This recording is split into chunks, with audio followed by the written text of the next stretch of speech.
Sud Radio Berkov dans tous ses états. Le fait du jour. Et allons-nous être, en ce début de période hivernale, automnale, hivernale, tributaires de nos voisins? Nous sommes en compagnie de Fabien Chaunet, consultant énergie, cofondateur de Direct Énergie et président de Fabelsi. Bonjour. Bonjour Philippe David. Bienvenue sur Sud Radio. Vous avez écrit une tribune passionnante la semaine dernière dans laquelle vous dénoncez un abandon progressif, je vous cite, par nos dirigeants de la lignée de la politique gaullienne d'indépendance énergétique qui nous rend aujourd'hui complètement dépendants de nos voisins. Comment tout cela a-t-il commencé ? Alors effectivement, je pense que tous les Français ont compris maintenant que cet hiver va être très compliqué, notamment en cas de vague de froid. On risque de manquer d'électricité. Alors souvent, on a tendance à dire que c'est de la faute des politiques précédents qui ont un peu délaissé la filière nucléaire, notamment en demandant l'arrêt de certains réacteurs, en imposant l'arrêt de Fessenheim. Alors certes, la disponibilité du parc nucléaire n'est pas très satisfaisante, avec un ensemble d'éléments défavorables, notamment ces fameux éléments de corrosion sous contrainte. Mais en fait, tout ça était relativement prévisible, on pouvait s'y attendre. Le fait que le parc nucléaire soit vieillissant est de moins en moins disponible. Il y a également certains disent qu'on n'a pas développé assez d'énergie renouvelable. Je pense qu'on a quand même développé pas mal, et puis c'est difficile d'en faire beaucoup plus. Non, la réalité est tout autre. En réalité, c'est qu'à partir de 2010-2011, le réseau de transport d'électricité, le RTE, s'est rendu compte que pour passer les hivers difficiles, on a eu quelques hivers froids, 2009, 2010, 2011, finalement, on avait pu compter sur des importations venant de nos voisins, notamment d'Allemagne.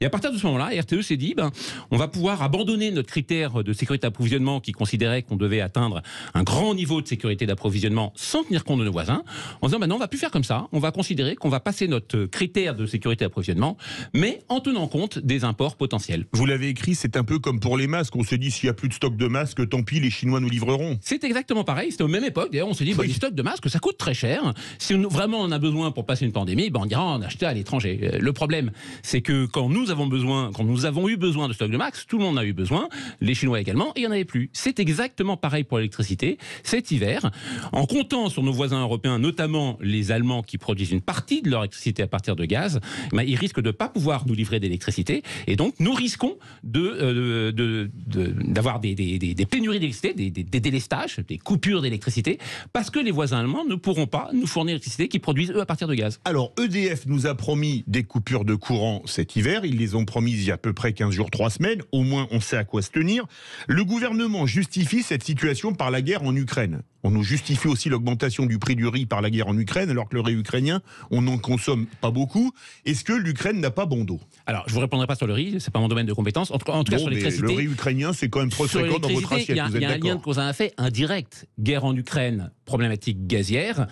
Pénurie de gaz, puisqu'on sait que le gaz est une arme géopolitique pour la Russie. Pénurie gazière, notamment en Allemagne, qui est très dépendant du gaz russe. Donc les Allemands vont avoir du mal à produire autant d'électricité qu'autrefois avec du gaz, parce qu'ils n'auront pas assez de gaz. Et donc, comme nous sommes maintenant dépendants des Allemands pour passer notre pointe électrique, finalement, nous sommes indirectement dépendants du gaz russe. Alors, on a tendance à moquer les Allemands qui se sont mis dans la main des Russes en matière de sécurité d'approvisionnement gazière.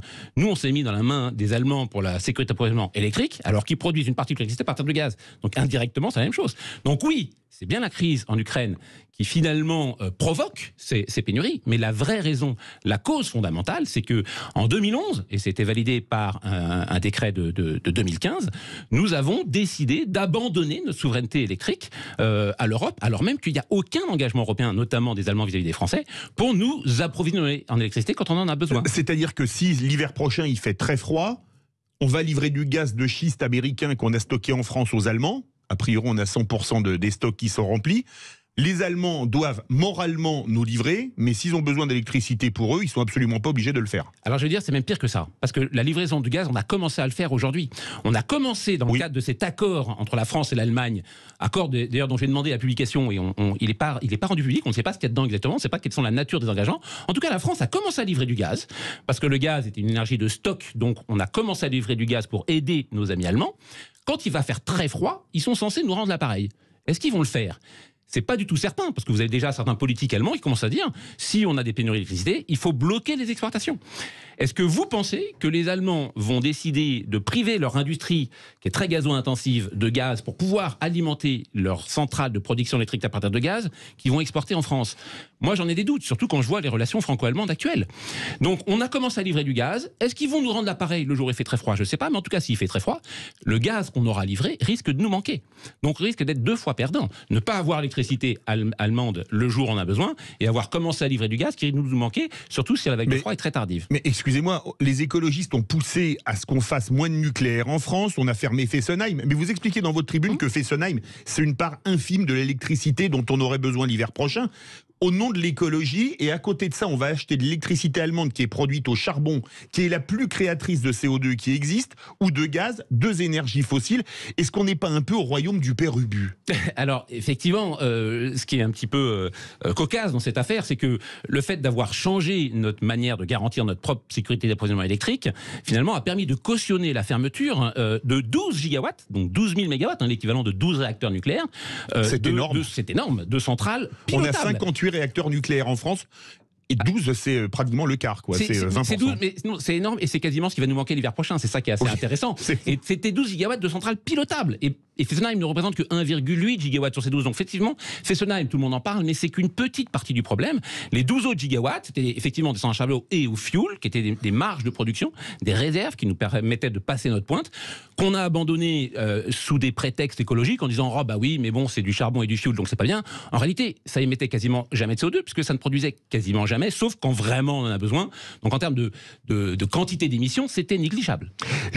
Justement, Fabien Chaunet, est-ce que on a parlé, Emmanuel Macron, lors d'un discours à Belfort il y a quelques mois, de la relance du nucléaire en France avec les nouveaux petits réacteurs. Ça peut marcher à horizon de combien d'années? Parce qu'un réacteur nucléaire, ça ne se construit pas en 15 jours. Alors, le réacteur de Flamanville a été décidé en 2007 de mémoire. Oui. On est 15 ans plus tard, il est toujours pas en fonction, il n'est pas fini, alors on nous l'annonce pour peut-être 2023. Donc vous avez raison de le souligner. C'est le peut-être qui est important. Oui, ça fait longtemps qu'on nous dit qu'il va démarrer dans quelques mois ou dans quelques années, et il y a beaucoup de retard. Donc même les petits réacteurs vont prendre beaucoup de temps à être mis en place. Personne, à ma connaissance, n'escompte de nouveaux réacteurs en France dans les 10 prochaines années, à part Flamanville. Donc de toute façon, c'est pas cette politique énergétique-là en faveur de la relance du nucléaire qui va nous sauver pour l'hiver prochain ni pour les suivants. En revanche, ce qui est important maintenant, et c'est la vraie question, et c'est comme ça que je conclue ma tribune, c'est quid de 2050? On a une stratégie de décarbonation de notre économie à horizon 2050. Il faut effectivement qu'on se pose les bonnes questions en matière de filière nucléaire et renouvelable, mais je pense très important de se poser dès maintenant la question de la sécurité d'approvisionnement électrique pour 2050. On ne peut pas compter en 2050 sur nos voisins pour passer notre pointe électrique, alors même qu'on n'a aucun engagement de leur part de nous aider, et alors même qu'on va décider de réindustrialiser la France sur la base de process quasiment électriques. On va passer toute notre mobilité sur l'électricité. Oui, 2035. On n'a plus le droit de faire de voitures thermiques avant 2035. On va également passer une grande partie de notre chauffage vers l'électricité, grâce aux pompes à chaleur, qui sont efficaces, mais qui sont quand même électriques. Et on ne peut pas imaginer basculer totalement l'ensemble de notre économie et de notre mode de vie sur l'électricité si on n'est pas capable nous-mêmes de garantir un minimum de sécurité d'approvisionnement électrique, donc d'ici 2050. Donc c'est pour ça que je dis qu'il faut absolument restaurer notre souveraineté électrique si on veut réussir notre transition énergétique. Fabien Chaunet, est-ce qu'on peut restaurer notre souveraineté électrique, comme vous l'écrivez dans cette excellente tribune, alors qu'on a courbé les chines face aux Allemands en intégrant le marché européen de l'électricité, dont sont sortis l'Espagne et le Portugal, et on a intégré ce marché pour aligner l'électricité sur le gaz, ce qui est... On s'est tiré une balle, même pas dans le pied, mais dans la tête. Est-ce qu'on peut avoir le courage politique d'aller au clash avec Berlin? Alors, restaurer sa souveraineté électrique, c'est garantir... Il faut aller au clash avec Berlin pour restaurer la souveraineté électrique. Je pense... Alors moi, je suis pro-européen. Je crois fermement à l'optimum européen. Un système électrique est beaucoup plus efficace au niveau européen qu'au niveau franco-français. Donc l'optimum, c'est d'être au niveau européen. Mais pour ça, il faut des engagements très stricts des différents États membres. Ce qu'on n'a pas aujourd'hui. On n'a pas d'engagement strict des différents États membres, notamment en matière énergétique, sur la filière de production, ne serait-ce que le nucléaire, ni même sur le niveau de sécurité d'approvisionnement. On n'a pas d'engagement des différents pays à garantir leur propre niveau de sécurité sécurité d'approvisionnement. Donc tant qu'on n'a pas cet accord européen, cette politique unique énergétique en matière européenne, il faut que la France garantisse sa propre sécurité d'approvisionnement. C'est aussi simple que ça. Et si on le fait et qu'on arrive à démontrer à tous les États membres qu'on l'a fait en émettant très peu de CO2, avec un très haut niveau de sécurité d'approvisionnement, et surtout en réindustrialisant la France, donc avec tous les bénéfices que ça peut avoir au niveau sociaux et économiques, là on aura de quoi démontrer à nos voisins, et notamment allemands, que notre stratégie était la bonne en matière énergétique et notamment en matière de nucléaire. Mais est-ce que quelque part, cet avatar, on va appeler ça comme ça, c'est pas la preuve que la France n'a plus aucune politique, ni industrielle, ni énergétique, ni agricole, depuis 20-30 ans?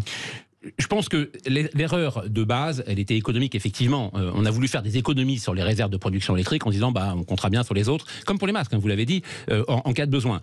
Donc on a été contraint par des finances publiques très tendues, et d'ailleurs c'est pas le seul domaine dans lequel les contraintes de finances publiques ont fait faire des erreurs.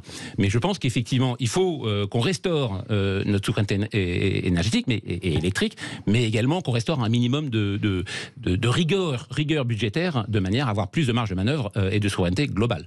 Une toute dernière question. On ne va pas couper aux coupures de courant cet hiver? Non, ça dépendra de la météo. Très franchement, si on a un hiver 85-86, oui, s'il fait comme s'il fait cette température tout l'hiver, on n'aura pas de coupure, c'est sûr. Par contre, une vague, comme on dit, décennale, donc une vague de froid qui arrive une fois tous les 10 ans, avec des températures négatives en France le jour comme la nuit, là, il y a un vrai risque, de délestage. Et un des pires, ce sera une vague tardive comme début avril. Il y a quelques années, vous l'expliquez dans votre tribune. Les vagues tardives sont vraiment problématiques parce qu'il y a plein de possibilités qui n'existent plus en avril, et notamment le système gazier, lui, les stocks sont vides, et donc il a beaucoup plus de mal à répondre. Merci beaucoup Fabien Chaunet, consultant énergie et cofondateur de Direct Énergie, aujourd'hui président de Savelsi. On peut lire votre tribune où, parce qu'elle est passionnante? Alors, la version courte est sur le site des Échos, et la version longue est je l'ai publiée sur LinkedIn. Absolument, on peut la lire sur LinkedIn et sur les Échos. Les Échos, il faut l'abonnement. Mais alors, allez la voir sur LinkedIn, c'est vraiment, on l'a en entier, si vous n'êtes pas abonné aux Échos, c'est vraiment passionnant. Merci beaucoup d'être venu dans Berkoff de tous ces états sur Sud Radio.